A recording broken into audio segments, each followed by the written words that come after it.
kebersamaan tema 7 sub 1 kebersamaan di rumah. Ya, ini.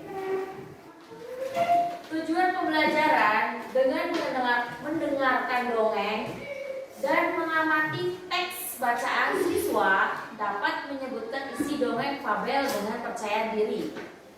Dengan menjawab pertanyaan siswa dapat memahami isi dongeng dengan percaya diri. Dengan kegiatan diskusi, siswa dapat mengetahui isi dongeng dengan percaya diri. Tahu?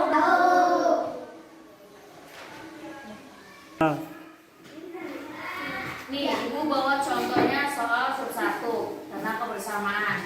Kalian tahu nggak tentang kebersamaan di rumah? Tahu. Misalnya contohnya apa? Kebersamaan sama teman, sama guru, sama orang tua, itu namanya kebersamaan. Seperti yang ada di sini. Ini gambarnya tentang apa? Kebersamaan kan? Ibunya lagi nyapu, ininya lagi bermain, bapaknya lagi menggali, itu namanya kebersamaan. Nah, kalau ini kebersamaan apa? Bisa jadi cerita sekolah, aku sekolah begini loh nilainya 100 misalkan. Aku dapet dongeng nilainya begini bagus. Tuh. Kalau ini mengerjakan tugas. Seperti tugas itu seperti apa? Tugas di rumah. Kalian kalau di rumah ngerjain nyapu, bantu orang tua kan? Iya. Dan selanjutnya Ibu akan menjelaskan tentang dongeng. Ibu tadi sebutkan dongeng. Nih, dongengnya tentang kecerdasan menumbuhkan kebaikan. Ini kancil dan ular ya. Ibu jelasin ya dongengnya. Di sebuah gunung pasir hiduplah ular dan tikus. Pasir. Sebenarnya sang ular sangat ingin memangsa tikus. Sedangkan tikus berusaha mencari akal agar ular tidak lagi berminat memangsanya. Saat itu sang ular sangat lapar, padahal ia sedang tidak mempunyai sedikit pun makanan. Sedangkan tikus yang berada di jauh disangka ular sedang asik melahap makanannya. Jadi ularnya tuh disangkanya tuh lagi tidak memperhatikan tikus, padahal dia lagi mengincar tikus. Saat itu sang ular sangat lapar, padahal ia tidak mempunyai sedikit pun makanan. Sedangkan tikus yang berada di tidak jauh bisa ular ucap dalam hatinya ular tuh apa sih ngomong tuh? Dengarkan ucapanku wahai tikus, yang aku pasti akan mendapatkan tubuhmu yang mungil dan lezat itu. Tahu tikus kan? Tahu. Berarti tikus itu mungil, lezat, mau cobain? Enggak. Hei ular, berusaha dan bekerjalah, jangan hanya berani mengancam. Kalau hanya mengancam, seekor semut pun bisa. Semut pun bisa, kata si tikus. Sang ular marah mendengar ejekan tikus. Ia lalu ke sarangnya dengan perut yang lapar. Aduh, aku lapar. Tapi dia gak bisa nyerang si tikus. Sedangkan tikus masih lahap dengan makanannya. Walau terus berjalan, tetapi ular tidak menemukan makanan. Ia juga enggan untuk keluar dari sarangnya. Sementara itu, tikus sudah lelah dan sarangnya. Ularnya masih dalam keadaan lapar. Segera mengendap-endap kan tikusnya tuh. Si ularnya tuh mengendap-endap mau ikutin tikus. Tapi tidak ketahuan dan si ular telah berada di dekat tikus yang sedang tidur. Jadi dia tuh mengendap-endap, tahu ular kan? Tahu. Jadi dia tuh jalan tuh mengendap-endap. Hei, tikus, aku sudah berada di sebelahmu dan siap untuk menyantapmu. Jadi dia udah begini mau nyantap tikus. Tikus, tunggu dulu ular, sahabatku. Kalau kau ingin memakanku, aku hanya berpikir dulu. tidak hanya berdua di sini, tidak ada hewan lain. Jika kau memakanku, maka akan makan sendiri. Kau tidak akan mempunyai teman yang dapat diajak mencari makan. Kata si tikusnya bercerita. Kalau begitu, kau tidak akan makan dan akhirnya kau akan mati. Sejenak ular tuh merenung, karena kan udah diceritain kalau kamu makan aku, nanti kamu tuh gak punya teman lagi. Kamu mau? Intinya ular begitu sama tikus. Ularnya tuh merenung, diem aja, mikir. Jadi kita tidak bisa hidup sendiri. Tikus ngomong, tentu bukankah kita bisa berteman dan tentunya kita dapat mencari makan bersama. Bukan itu lebih menyenangkan daripada nantinya setelah kau memakan saya, kau hanya akan hidup sendiri. Perkataan si tikus. Si ular pun mengangguk, iya, dalam hati. Baiklah, kalau begitu maafkan aku. Tikus pun memaafkan ular. Mereka tersenyum, kemudian beranjak mencari makanan bersama-sama. Baiklah, demikian cerita tikus dan ular. Dongeng cerdik menumbuhkan kebaikan. Semoga yang ibu bacakan tadi bermanfaat untuk kalian. Apa kalian mau bertanya sama ibu? Ada yang mau bertanya? Sok, acuh. Gimana? Ada yang mau bertanya kak? Jangan malu-malu, tanya aja. Gimana? Aku mau nanya, Ularnya itu besar, karena tikusnya kan tahu tikus buta kecil. Nah itu, jadi ularnya itu besar. Jadi dia tuh mau memaksa si tikus itu karena kan dia tuh mungkin bagi ular dagingnya enak. Jadi itu dia tuh maksa. Jadi dia tuh, tapi si tikus ini sifatnya baik. Dia tuh mau berteman. Sedangkan si ular pemaksa, dia tuh lapar, ini makan kamu. Tapi si tikus ini ngomong, jangan makan aku. Kalau kamu makan aku, nanti kamu mati, kamu gak punya teman. Kata si tikus. Terus ularnya kan berpikir, oh iya ya, aku kalau makan kamu berarti aku temanku gak ada. Gitu. Kamu misalnya punya teman yang lain, belum tentu baik kayak aku. Itu kata si tikusnya.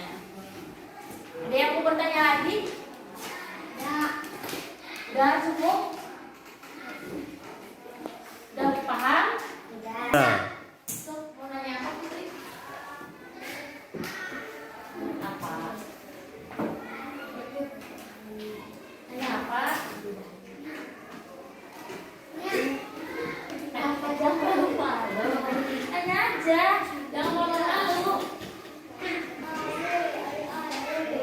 Oh, Pak. Itu sudah Bapak, Ibu. Itu sendiri. Tikus tuh seorang diri. Tikus tuh sendirian. Ular tuh sendirian. Jadi sama-sama sendiri. Tanya apa lagi? So, jadi tikusnya itu menasihati si ular. Gimana ya ular mau nanya? Kamu tahu ular kan? Di rumah kamu ada ular kan? Gimana Put?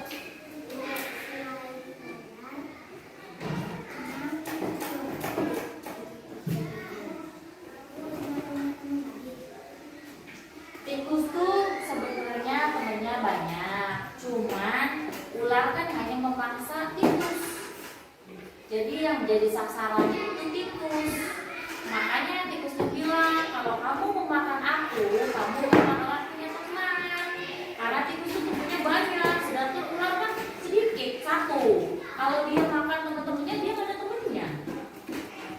Jadi ya itu, jadi si tikus tuh merenungkan, kalau iya ya, jadi udah gini aja, kamu sama aku kita kerjasama, kita cari makan bareng. Kalau kamu matiin saya dan teman-teman, kamu bakalan hidup sendiri, ujung-ujungnya ular mati. Itu kalau misalnya makan si tikus. Itu paham? Paham. Baiklah, jadi kesimpulan dari dongeng kecerdikan menumbuhkan kebaikan itu, kesimpulannya si ular itu menjadi baik setelah dinasehati oleh tikus, dan mereka hidup damai, nyari makan berdua, semuanya rukun. bersamaan. Jadi nggak ada yang mau makan satu, nggak ada yang mau makan dua. Jadi semuanya dua-duanya itu cari makannya bareng-bareng. Begitu kesimpulannya. Jadi si tikus ini hatinya baik. Dan ular yang tadinya hatinya jahat sekarang jadi hatinya baik. Seperti halnya kalian, kalau yang ada musuhan, segeralah baikan. Betul, jangan lewat sampai 3 hari. Itu nggak boleh ya dalam Islam. Jadi kalau misalnya berantem, pensinya diambil sama Laila, misalnya Najwa, cepetan minta maaf. Bu, Laila saya minta maaf. Tadi pensinya aku bawa pulang, aku lupa. Itu namanya persamaan. Misalnya kayak nyapu kotor. Si Bu itu si Laila tuh nggak mau nyapu. Ya, kamu bilang, ya udah maaf tadi kemarin aku nggak mau nyapu. Itu sama halnya sama tikus dan ular. Jadi baik. Seperti ini. Baiklah, Ibu akan membagikan soal ya buat kalian yang kalian harus mengerjakan soal. Ya. Ibu nanti bagikan satu-satu.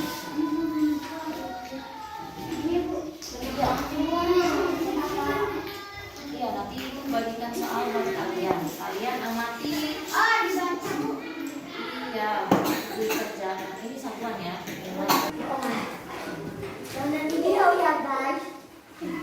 Dua, ada satuan ya. Dua ini Rema.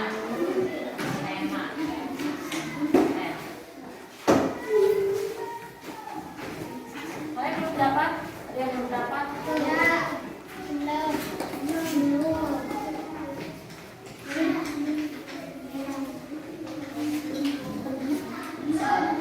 ya.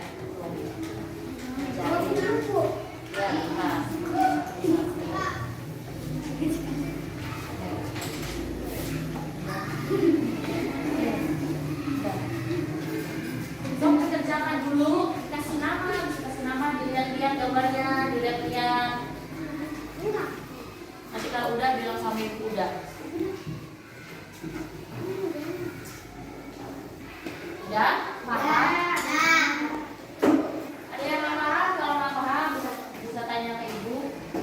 Ya, itu tentang kebersamaan sama orang tua, di rumah, teman sekolah, sama teman ngaji, banyak di situ tentang kebersamaan.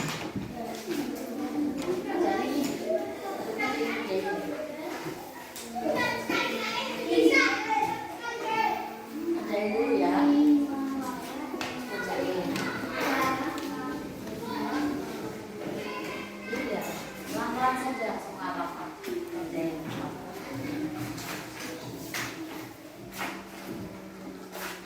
Udah? Udah belum? Udah. Belum, Wi? Udah. Udah. Ya udah, Ibu ambil satu-satu ya.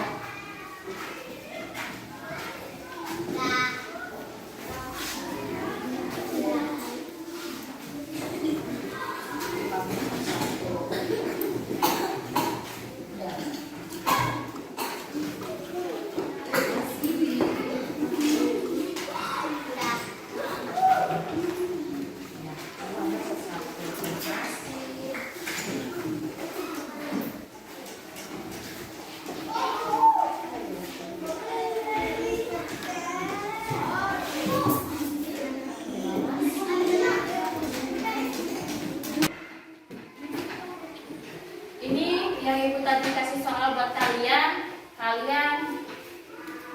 dapat dimengerti, berarti kalian sudah paham yang Ibu ceritakan tadi. Jadi Ibu kasih soal yang Ibu jelaskan tentang dongeng, tentang soal, berarti kalian itu bisa. Yang Ibu perhatiin semuanya pada cukup bisa dan sangat bisa. Kalian bagus.